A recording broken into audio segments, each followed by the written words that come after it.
Welcome back to the channel, where we don't chase hype, we decode it. If you saw our last clip on CZ's perspective with Raoul Pal, you already know. This isn't just about Bitcoin going to the moon. It's about who survives the crash landing and keeps building. In today's segment, we're expanding on that mindset and why it may be the ultimate edge in the next cycle. Let's be real. The average investor doesn't survive a full cycle. They buy tops, sell bottoms, panic during dips, and brag during pumps. That's not investing. That's emotional roulette. And he's right. The market punishes short-term thinkers, not because the market is cruel, but because it's patient. It waits for you to get bored, scared, or greedy, and then it takes your position. Each cycle looks the same in hindsight. Euphoria, crash, despair, disbelief, and then quiet accumulation. It's not new. It's just your first time feeling it. CZ draws a sharp line between gamblers and builders. Gamblers chase tokens like lottery tickets. Builders? They stick through the winters. They compound conviction. While most were leaving crypto in 2018, builders were upgrading Ethereum. Bitcoin devs were refining Lightning. The loudest voices left. The smartest ones kept quiet and built. The difference? Gamblers ask, how much can I make this week? Builders ask, what will this be worth in 10 years? One's flipping, the other's planting. That sounds crazy, but it's not about price. It's about principles. CZ's optimism isn't blind. It's based on infrastructure, community, resilience. When he says he'd be bullish even at zero, he's pointing at something bigger than a ticker. He's talking about Bitcoin as an idea, an unstoppable movement. Most people look at price charts. Builders look at fundamentals, user growth, dev activity, real-world use. That's what endures when price collapses. The next cycle won't just be about who bought the dip, but who stayed focused when no one was watching. This is the silent period. No mainstream buzz, no headlines, just builders accumulating skills and assets while the crowd sleeps. If history holds, this is where the foundation is laid. Not during all-time highs, but during boredom, doubt, and silence. At the end of the day, the market doesn't care about your feelings. It doesn't care if you bought high or held too long. It only rewards those who played the long game. Ask yourself, are you here to get lucky, or to earn it, to flip quick, or to build legacy?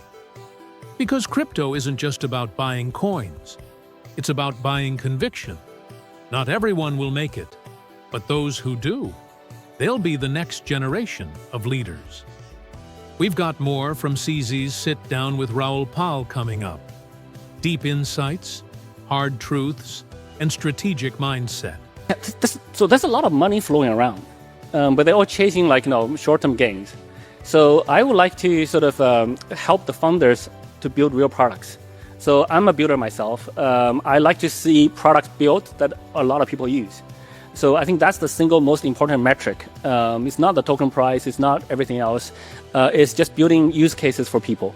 So this is why I'm actually spending majority of the biggest chunk of my time today is spending on Easy Labs with founders.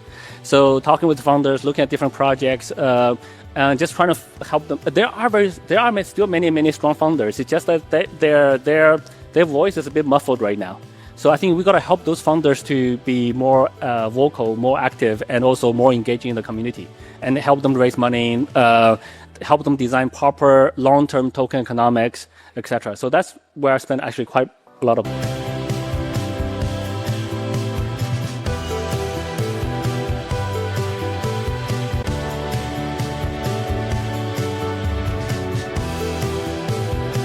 AI has a lot of use cases. Well, number one is AI, I believe, will completely revamp the user experience, how you interact with blockchain. UX feels like it's all going to it's all going to change, right? Yeah. So I think AI has so many different applications that unfortunately this industry happened before AI. So we need to change this industry to a AI-enabled industry. Yeah. Both in terms of apps we're building, product tools, customer support, risk management, risk monitoring, and also AI itself can use blockchain, right? So I think, as I said, tweeted before, the currency for AI is crypto.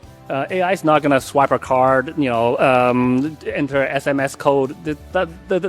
That doesn't work for AI. It's going to be crypto. So, and then AI needs a lot of data to train. Today, they exhausted the public data, but there's a lot of data we don't capture today. Those data can be captured in a privacy-preserving way using blockchain. But if you give those data to a third-party company, then you can't ensure your own data sovereignty. So capturing of data, it logically should be done on the blockchain. But today, it's easier technology-wise to do it on a centralized platform. So we will hope to see that transition happen. And then today, many people, there's so many different AI agents with a token. Yeah. But the agents don't have a lot of utility. Bitcoin has done it again, smashing through $112,000 for the first time ever. And while that number grabs headlines, what's happening behind the scenes is even more important. ETF inflows, institutional buying, and macro uncertainty are converging. And this time, the rally isn't built on hype, it's built on structure. Today, we're breaking down why this bull run might be different, and why Bitcoin's long-term trajectory could make $112,000 look cheap.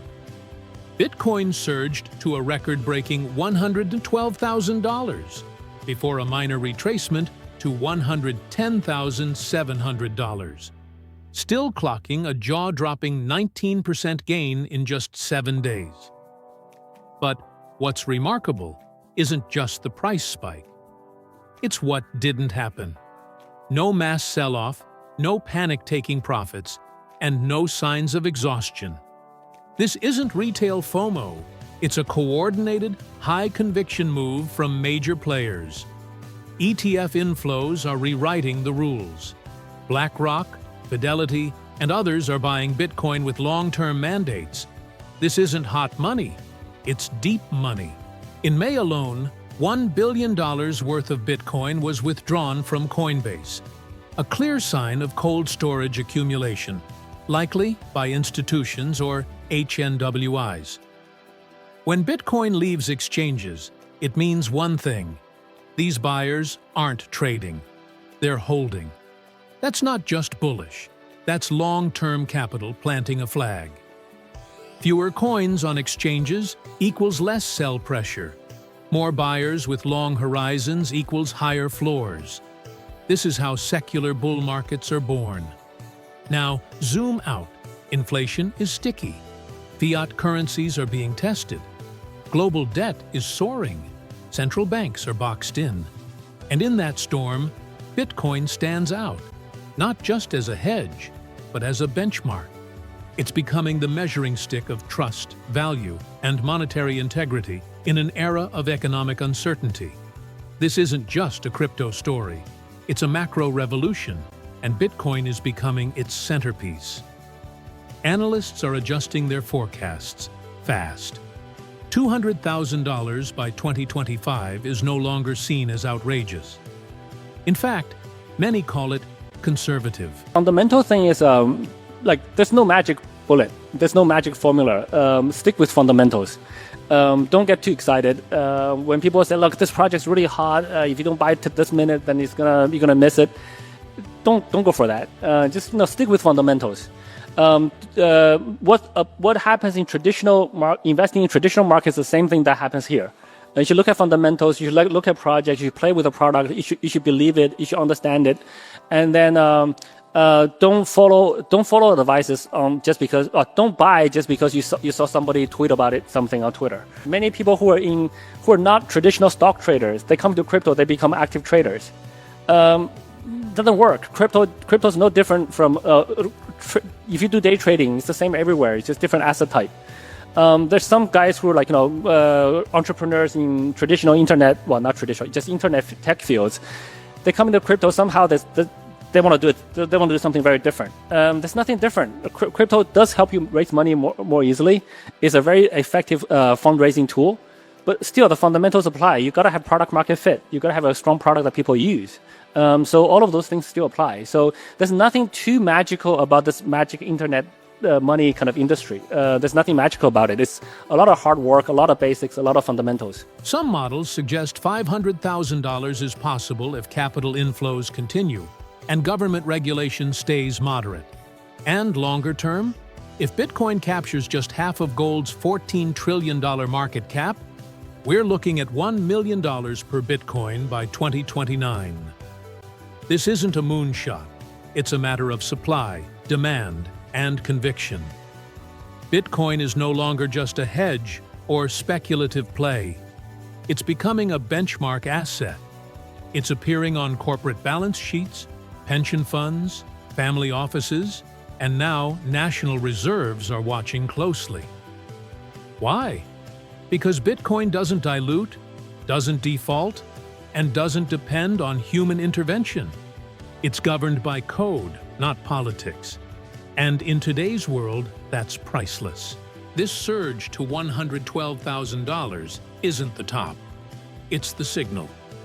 A structural shift is underway. The crypto winter is over, and a new chapter has begun. The question now is not whether Bitcoin will go higher, but how prepared you are for when it does. Because when it comes to generational wealth, early isn't a feeling, it's a fact.